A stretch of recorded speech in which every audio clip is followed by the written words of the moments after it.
I loved video games ever since I was in elementary school. Well, you could say I was what they call a nerd. I loved them so much that by the time I was in high school, I started making my own video game. Spending all day locked up in my room working on video game meant I didn't have many close friends, so I was always alone. I don't know if it was because of this, or if it's just my personality, but by the time I started learning programming in college, the girls had kindly nicknamed me the skilled but kinda creepy nerd. Don't worry. You are a winner as long as you are doing what you love, no matter what others say. My mom, always laughing and saying these words, was so social and cheerful that I sometimes wondered if she really was my real mother. When I was in high school, my dad passed away from cancer, so it's just been two of us. But thanks to my cheerful mom, I never felt lonely. Eventually, I graduated and became a working adult. I landed a job at a major game company, which had been my dream, and I was excited to work there every day. Most of the time, I didn't talk to anyone, just staring at the computer screen all day. This job was perfect for me, and thanks to my salary, I could finally give my mom, who worked as a nanny, a bit of break. But all that ended after 3 years. I was chosen to join a team for a big company-wide project. However, a colleague named John stole my ideas. When I protested to the company, they immediately pressured me to resign. The company chose John, who was popular and got along well with the bosses, over a low-key employee like me. I have never resented my post-social skills more than that period of time. A year has passed since then. I've been job hunting, but I'm still unemployed. Living off my savings, my mom, seeing me just lounging around at home, yelled at me. Get off your butt. A young man like you shouldn't be lazing around. It's driving me nuts watching you. Get up and do some work, anything. She yanked off my blanket and flung the windows wide open. What do you mean by anything? In a rush, I snatched back the blanket and wrapped it around myself. The company I'm working for is hiring janitors for the building. The boss was saying they're short on men, so I recommended you for the job. You have an interview this evening. A janitor? I don't want that kind of job. Don't be picky. You can't babysit, can you? Now get up. The blanket was yanked off me again, and I tumbled out of the bed. It's not a customer service, so you won't have to deal with people much. And cleaning can be therapeutic. When you're polishing a floor, it's like you're cleansing your soul. It's the perfect job for you right now. Understand? Don't make your mom look bad. With a stern voice, Mom exited the room humming a tune. Since then, I've been working part-time as a janitor. At first, I was reluctant, but it turned out to be a good job for me. We mostly work in pairs, but usually, we're each on a different floor doing our own thing. There are many senior staff members, and it was nice that the women staffs were rather quiet. And just like Mom said, the act of mindlessly polishing brought a sense of accomplishment. Looking at the shiny windows and floors felt refreshing. Thanks to the physical work, my daily meals tasted better. I thought I might continue this janitor job, when suddenly, trouble happened. Hey, aren't you Anderson? While I was cleaning in a new building, a voice called out to me. I turned around to see my old coworker, John. Definitely, it's Anderson. Why are you dressed like that? John laughed loudly, slapping my shoulder. I said nothing and looked down. A janitor? Seriously? That's hilarious. He slapped my shoulder again and again, and I snapped, "That hurts, you know." Sorry, man. But it's good to see you. I work in this company now. After you left, I got headhunted. Remember that software I made? It hit big. I clenched my fist hearing the software I made. The nerve of him to say it so casually. This company's been growing super fast. It's hard being in the spotlight as the hitmaker, you know? Excuse me, I'm working. Leaving John, who was still bragging, I walked away. I had a sinking feeling in my chest and felt miserable. Every day after that, John would mess with me. He'd deliberately bump into me, knocking over buckets or spilling the coffee I was carrying onto the freshly polished hallway. It's the kind of bullying you'd expect from grade schoolers, yet he'd do it every day without getting bored. I just endured it all. I didn't want to pick a fight because it might bring trouble to my mom. Seems like you've got a lot on your plate, ho. One evening, while I was absent-mindedly watching TV with a beer, my mom spoke to me. "What do you mean a lot?" Don't play dumb. I've heard about it from the chief, you know. Mom cracked open a can of beer and sat down next to me. John is that guy who stole your plan in your previous company, right? I couldn't help but smirk at her way of putting it. It's not a plan, call it an idea. It's all the same. Besides, I heard the harassment's been pretty bad. Everyone's worried about you. How do you even know all this? You work in the babysitting department, right? Don't underestimate my network. Unlike you, I have lots of friends. She finished her beer and gave me a stern look. So, aren't you upset to be treated like that by such a guy?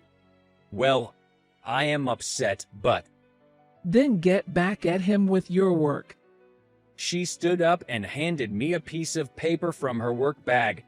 When I looked, it was a flyer that read in bold letters, "Freelancers Welcome. Seeking innovative game software."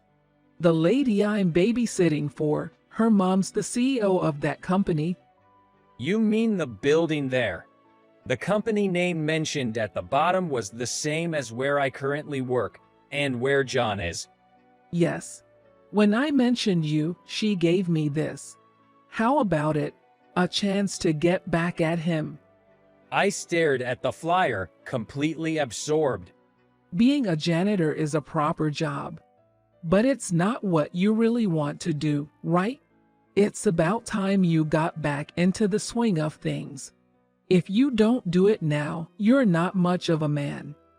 She gave me a strong pat on the back and then stood up. Just so you know, the CEO is pretty strict. Don't expect any special treatment just because you're my son. Earn your stripes on your own. She flashed a thumbs up with a grin and said, "All right, bath time," and started humming a classic song as she walked out of the living room.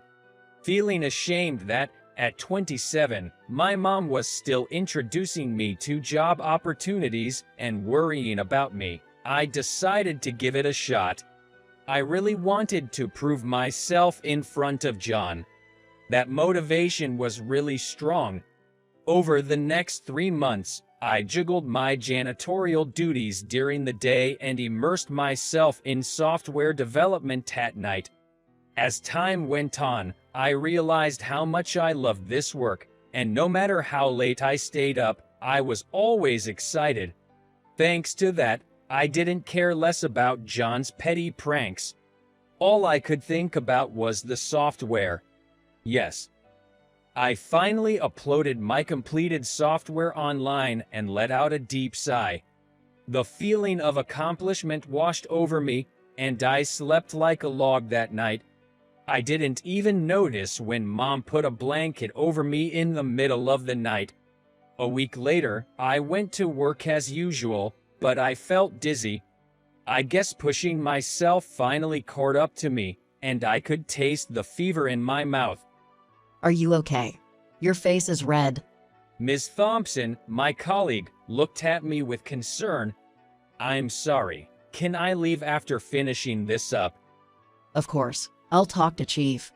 Ms. Thompson then went upstairs. I filled a bucket with water and lifted it. Suddenly, I felt wobbly and spilled some of the water. What the hell? I realized I made a mistake, but it was too late. To make the matter worse, the person I spilled water on was John. I'm so sorry. I'll clean it up right away.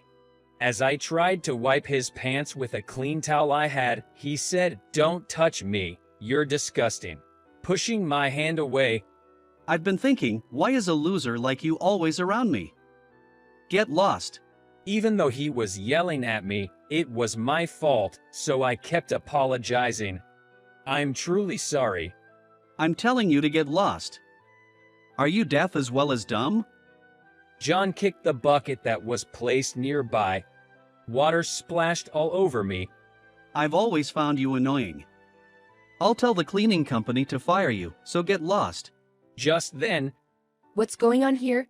a calm female voice spoke, and John and I both looked her way. A stern-looking woman in her late 30s, wearing a beige suit, frowned at me. Oh, boss. John hurriedly put the bucket back. The boss. Is she the CEO my mom mentioned?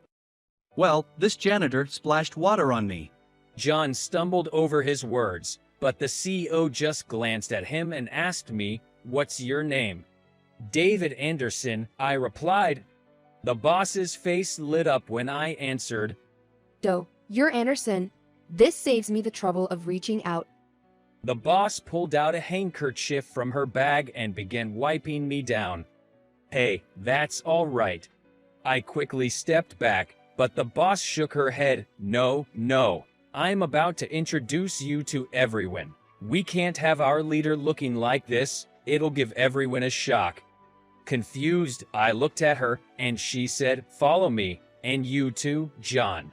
Without another word, John and I followed behind the boss.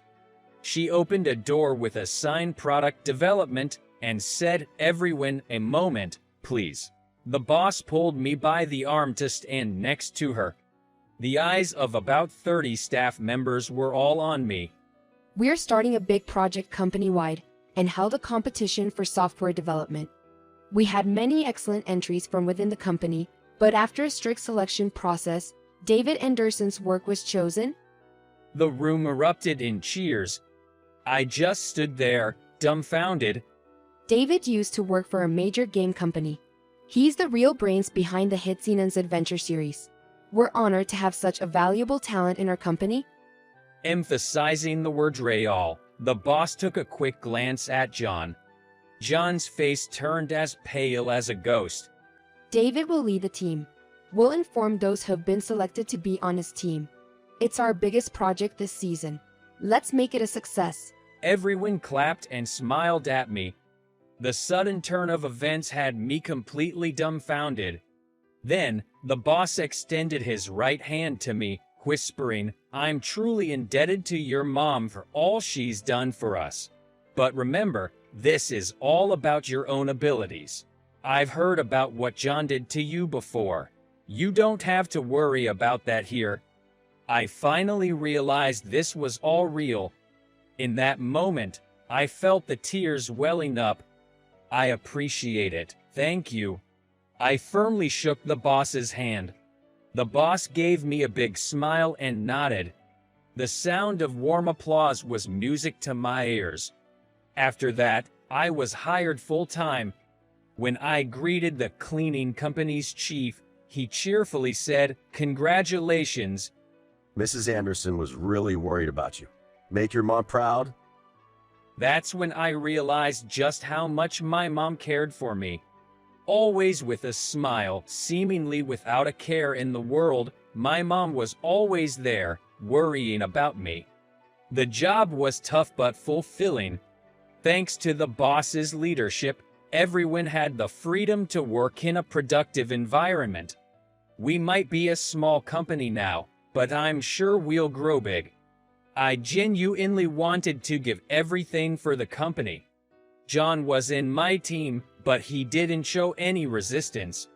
In fact, he was working really hard. The boss must have had a serious talk with him. Seeing John, who always acted so smug, Working harder than anyone else made me appreciate him a bit more. All of this was thanks to my mom.